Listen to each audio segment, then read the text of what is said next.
यदि प्रेम का मतलब सिर्फ पा लेना होता तो हर हृदय में राधा कृष्ण का नाम नहीं होता। मैं ना तो तुम्हारी महंगी भेंट से प्रसन्न होता हूँ, ना दिखावटी दान दयालुता से। अगर मेरे मन को हरना है तो मुझे प्रेम से पुकारो, मैं हाजिर हो जाऊंगा। प्रेम वो नहीं जो इजहार किया जाए, प्रेम तो वो है जो महसूस किया जाए। प्रेम वो नहीं जो पाया जाए, प्रेम तो वो है जो जिया जाए। सच्चा प्रेम वो होता है जिसमें दूर रहने के बाद भी हर पल दिल में उसी इंसान का नाम हो। प्रेमी का सबसे बड़ा सहारा उसका प्रेम ही होता है। जिस प्रेम में प्रमाण देना पड़े वह प्रेम नहीं है। प्रेम को प्रमाण की नहीं, समझने की जरूरत होती है। जिससे प्रेम करते हो उसे समझने की कोशिश करो। परखने के लिए तो सारी दुनिया पड़ी है। सृष्टि में एक प्रेम ही है जो लाख प्रयत्न करो खत्म करने का, लेकिन वो बढ़ता ही जाता है। प्रेम अगर सच्चा होगा तो वो आपकी परीक्षा नहीं प्रतीक्षा करेगा। जिस पर राधा को गुमान है, ये वही कृष्ण है जो राधा के दिल पर और हर जगह विराजमान है। समय देखकर नहीं, समय देकर प्रेम करना सीखो। जहां आपकी कोई कीमत नहीं है वहां पर रुकना अनुचित है, चाहे वो किसी का घर हो या किसी का दिल हो। प्रेम में कोई वियोग नहीं होता। प्रेम एक अंतिम योग है, अंतिम मिलन है। दिल से जो दिया जा सकता है वो हाथ से नहीं, और मौन से जो कहा जा सकता है वो शब्द से नहीं। अपने कभी छोड़कर नहीं जाते, और जो चले जाएं वो अपने नहीं होते। प्रेम सुख के साथ दुख भी लाता है, पर जो उस दुख को सुख समझता है उसका प्रेम शुद्ध और सच्चा है। जब किसी के साथ भूत, वर्तमान और भविष्य के समय के विचार आते हैं, बस वहीं से प्रेम का जन्म होता है। किसी से प्रेम करने की कोई वजह नहीं होती। प्रेम तो सिर्फ प्रेम है। यदि वजह है तो प्रेम नहीं, पसंद है। जो मनुष्य से प्रेम नहीं कर सकता वह परमात्मा से कभी प्रेम नहीं कर सकता। सब कुछ झूठा हो सकता है मगर प्रेम में बहाए आंसू नहीं, क्योंकि प्रेम और आस्था दोनों पर किसी का जोर नहीं। ये मन जहां लग जाए वही ईश्वर नजर आता है। प्रेम में दर्द हर एक को मिलता है, बस जो सह जाता है वो प्रेम निभा जाता है। मुक्ति की इच्छा का अंत ही मुक्ति है, और प्रेम की तलाश का अंत ही प्रेम है। हर एक चीज तब तक सुंदर है जब तक आप उसे प्रेम करते हैं। कभी कभी उनसे भी दूर होना पड़ता है जिनके साथ हम पूरी जिंदगी गुजारना चाहते थे। जिंदगी में सच्चे प्रेम का मतलब सिर्फ वही जानता है जिसने कभी सच्चा प्रेम करके खो दिया हो। प्रेम तो आखिर प्रेम है, आज नहीं तो कल जरूर होगा। प्रेम में स्वतंत्रता दी जाती है, अधिकार नहीं मांगा जाता। प्रेम का अर्थ है सभी सुख दुख मोह से परे रहना। शादी करने के बाद किसी और से प्रेम करना गलत है, तो प्रेम होने के बाद किसी और से शादी करना भी गलत है। अहंकार करने पर इंसान की प्रतिष्ठा, वंश, वैभव तीनों ही चले जाते हैं। विश्वास ना हो तो रावण, कौरव और कंस का अंत देख लीजिए।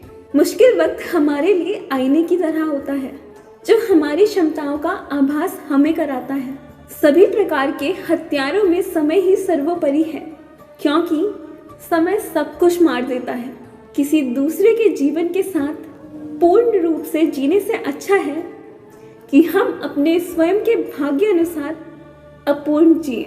परिवर्तन ही इस संपूर्ण संसार का नियम है। इसलिए व्यक्ति को कभी अपने वर्तमान पर घमंड नहीं करना चाहिए। अपने काम पर अपना दिल लगाओ, लेकिन इसके इनाम पर कभी नहीं। इस संसार में देखने के लिए बहुत सारे खूबसूरत स्थान हैं, पर सबसे खूबसूरत जगह है बंद आंखों से अपने भीतर देखना। प्रेम का अर्थ विवाह करना नहीं, बल्कि पूरी निष्ठा के साथ समर्पण करना होता है। व्यक्ति को अपने आप को सदैव ईश्वर को समर्पित कर देना चाहिए, तभी वह दुखों और परेशानियों से मुक्त रह सकता है। माफ करना और शांत रहना सीखिए, वह एक ऐसी ताकत बन जाएगी कि पहाड़ भी रास्ता देंगे। व्यक्ति को अपनी इंद्रियों को वश में रखने के लिए बुद्धि और मन को नियंत्रित रखना होगा। जो होने वाला है वो होकर ही रहता है, और जो नहीं होने वाला वह कभी नहीं होता। ऐसा निश्चय जिनकी बुद्धि में होता है उन्हें चिंता कभी नहीं सताती। किसी भी व्यक्ति को ना तो समय से पहले ना ही भाग्य से अधिक कुछ मिलता है, लेकिन उसे सदैव पाने के लिए प्रयत्नशील रहना चाहिए। चाणक्य कहते हैं, इंसान हमेशा अपने भाग्य को कोसता है, यह जानते हुए भी कि भाग्य से भी ऊंचा उसका कर्म है जो स्वयं के हाथों में है। व्यक्ति को आत्मरूपी ज्ञान के माध्यम से स्वयं की अज्ञानता को समाप्त करना चाहिए। मैं उन्हें ज्ञान देता हूँ जो सदा मुझसे जुड़े रहते हैं और जो मुझसे प्रेम करते हैं। सत्य कभी दावा नहीं करता कि मैं सत्य हूँ, लेकिन झूठ हमेशा दावा करता है कि सिर्फ मैं ही सत्य हूँ। परिवर्तन संसार का नियम है। समय के साथ संसार की हर चीज परिवर्तन के नियम का पालन करती है। हालांकि मैं भूत, भविष्य और वर्तमान काल के तीनों जीवों को जानता हूँ, लेकिन मुझे वास्तव में कोई नहीं जानता। संयम, सदाचार, स्नेह एवं स्नेह सेवा, ये गुण भली भांति संगत के बिना नहीं आते। जिस प्रकार से प्राकृतिक मौसम में बदलाव आता है, ठीक उसी प्रकार से जीवन में भी सुख दुख आता रहता है। वह कभी स्थायी नहीं रहते। इस जीवन में ना कभी कुछ खोता है, ना कभी कुछ व्यर्थ होता है। जो लोग परमात्मा को पाना चाहते हैं वह ब्रह्मचर्य का पालन करते हैं। आचार्य चाणक्य कहते हैं, ईश्वर इस संसार की सुगंध है, अग्नि की ऊष्मा है, समस्त जीवित प्राणियों की आत्मा है, उनका आत्म संयम है। मन में कभी डर पैदा मत होने दो, वो वास्तविक नहीं है, ना तो कभी वास्तविक था, ना कभी होगा। इसके विपरीत जो वास्तविक है, हमेशा से था और उसे ना तो बदला जा सकता है, ना कभी नष्ट किया जा सकता है। गीता में उन लोगों के लिए संदेश दिया गया है जो लोग अपने मन को काबू में नहीं रखते। ऐसे लोगों का मन इधर उधर भटकता रहता है और उनके लिए वह शत्रु के समान काम करता है। मन व्यक्ति के मस्तिष्क पर भी गहरा प्रभाव डालता है। जब व्यक्ति का मन सही होता है तो उसका मस्तिष्क भी सही रहता है और सही तरीके से काम करता है। इसलिए अपने मन को हमेशा काबू में रखिए। श्रीमद् भगवत गीता में श्री कृष्ण ने उपदेश दिया है कि हर मनुष्य को खुद पर पूरा भरोसा रखना चाहिए। जो लोग खुद पर भरोसा करते हैं वो निश्चय ही सफलता हासिल करते हैं। वह इंसान जैसा विश्वास करता है वो वैसा ही बन जाता है। चाणक्य कहते हैं, जो लोग दूसरों की भलाई पर ध्यान नहीं देते, सिर्फ अपना मतलब साधने में लगे रहते हैं, उन लोगों का कभी भला नहीं होता। आपको बता दें कि इस इंसान का स्वार्थ उसे अन्य लोगों से दूर ले जाकर नकारात्मकता के हालातों में ढकेलता है, जिसके चलते व्यक्ति अकेला रह जाता है। और गीता में यह भी कहा गया है कि स्वार्थ शीशे पर फैले धूल की तरह है, जिसकी वजह से व्यक्ति अपना प्रतिबिंब कभी नहीं देख पाता।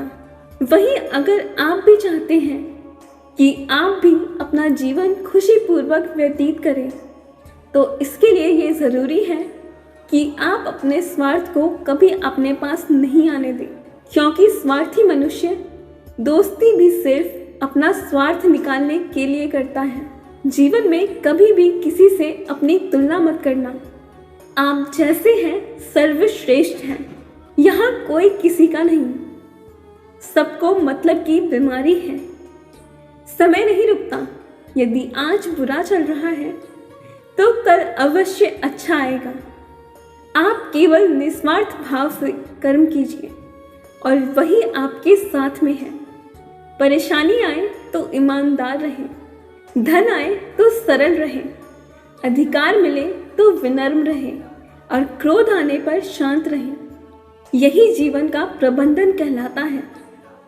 किसी दूसरे को कष्ट देकर हासिल किए गए सुख की उम्र बहुत छोटी होती है।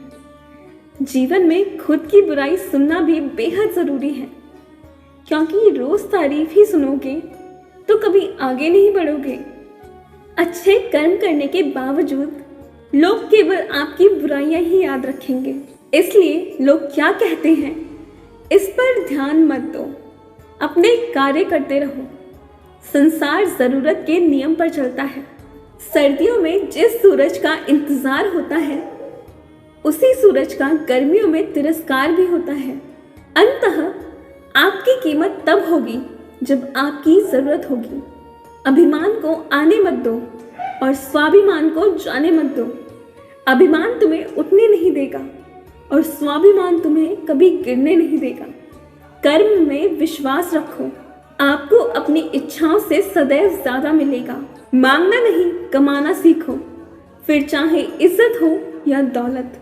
सोच का ही तो फर्क होता है, वरना समस्याएं आपको कमजोर करने के लिए नहीं बल्कि मजबूत बनाने के लिए आती हैं। जिस दिन आप अपनी हंसी के मालिक खुद बन जाओगे तब आपको कोई भी रुला नहीं सकता।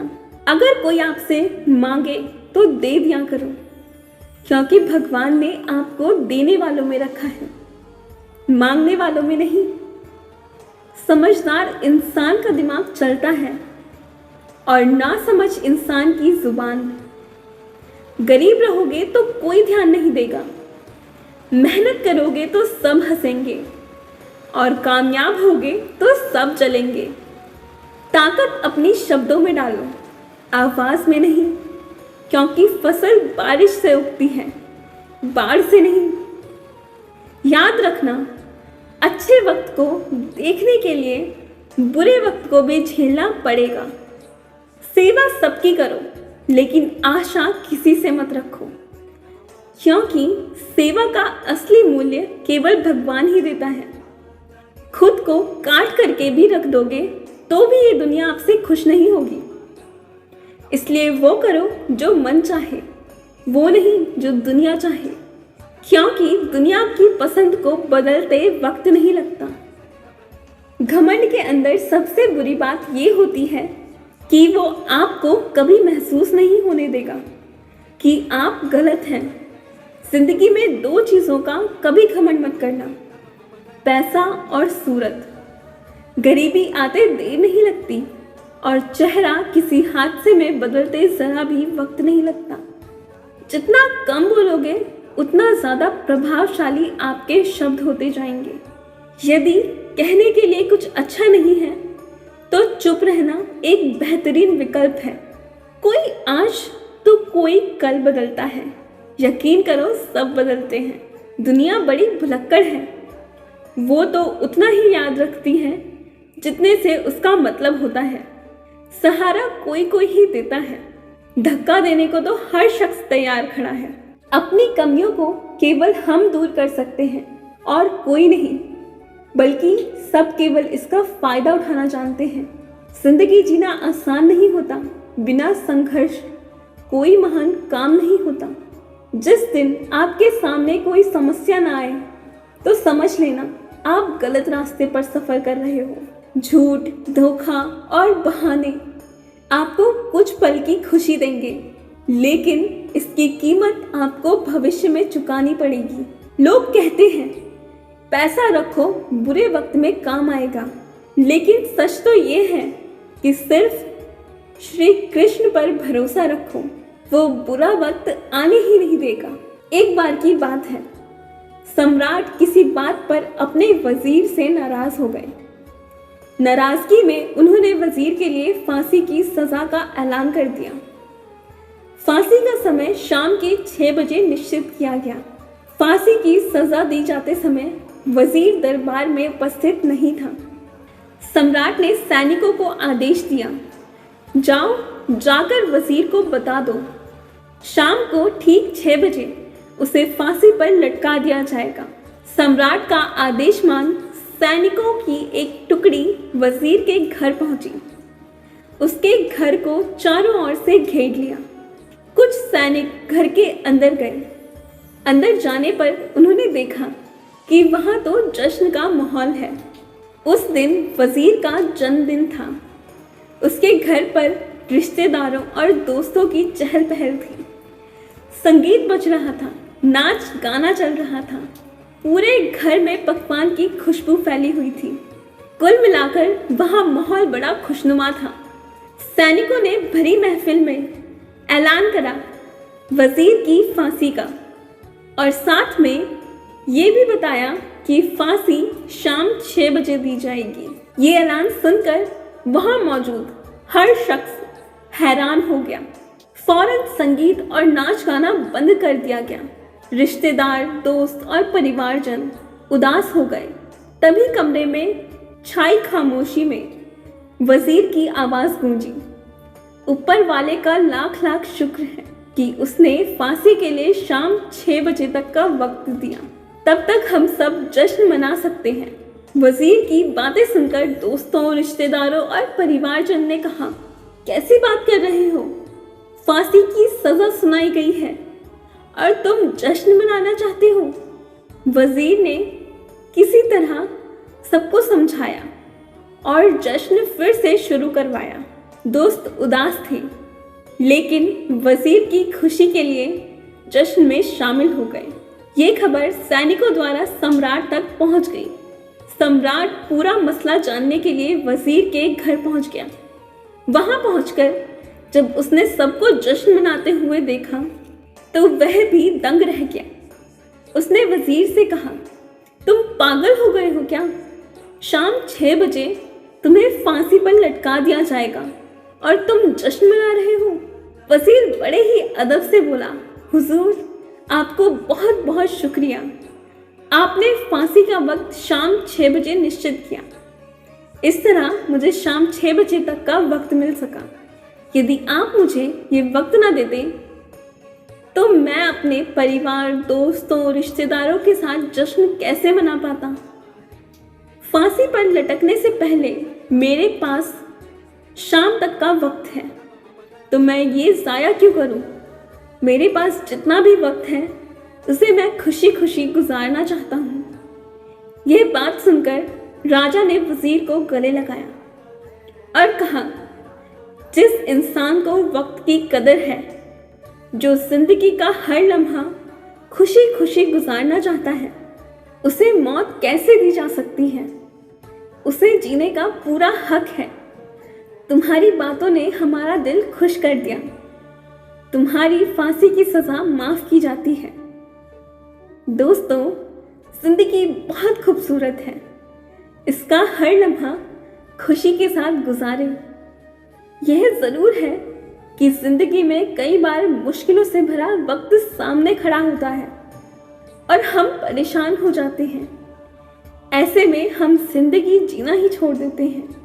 मुश्किलों से हारे नहीं, उनका सामना करें और खुशी के साथ आगे बढ़ें। जो भी समय आपके पास है उसका पूरा सदुपयोग करें।